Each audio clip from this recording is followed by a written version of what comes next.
Meantime, Tyler Wenrick, he's a married father from Virginia, pleaded guilty to 2 counts of ammunition possession. His sentencing is scheduled for next week. He'll be the first to be sentenced. Joining me now, Congressman Bob Good of Virginia.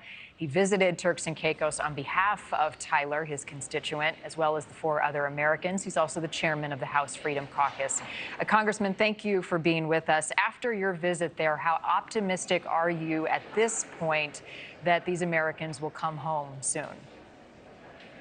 Well, we're prayerfully optimistic and hopeful that they will show, as you said, compassion, discernment, discretion, and recognize that these Americans who are being held, they weren't coming with a bunch of machine guns and loaded magazines. They actually had 1 or 2 stray bullets, unbeknownst to them, in the seam of their luggage, in a secret hidden compartment that they wouldn't have found, in the lining of their suitcase. They thought that it was all emptied out, and they accidentally took it out of our country through TSA, by the way, where it wasn't discovered, and took it into Turks and Caicos without their knowledge, and actually were apprehended, arrested when they were leaving the island with still that 1 or 2 shells in their luggage. And so we're asking for them to be treated compassionately, as you said, with discretion here, and to just be given time served, be allowed to go home to their families. They were visiting the country, celebrating a wedding, celebrating graduation, celebrating an anniversary, that sort of thing. These are middle-income Americans who've been held for weeks or even months in some cases and have had to spend tens of thousands of dollars to try to defend themselves, to pay bail, to pay for the cost of staying in the island because they're not being allowed to leave. And we're hopeful that we made some progress with the government officials there to intervene. I know you met with Tyler while you were on the island. How did he appear to be doing? Well, he's obviously very concerned. He has a 1.5-year-old son and a young bride at home, and they're worried that he's not going to see his son until the son is age 13 because the new law that Turks and Caicos put in place a few months ago has a 12-year minimum sentence for possession of a firearm or for possession of ammunition. But again, these Americans, they had no intention, no knowledge that they were doing this. It was an accidental thing.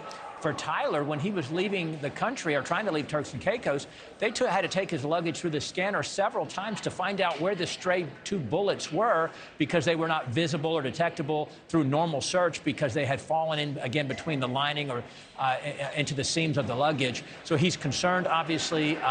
And so we were able to meet with the governor, vice governor, premier, vice premier, and just ask them to consider the stories of these Americans and the unintended consequence of their law, and trying to make sure they understand the importance of the U.S. tourism industry, which is fully half of their economy, and we don't want to have to issue a travel advisory warning folks not to travel to Turks and Caicos. And did they seem receptive to that consequence?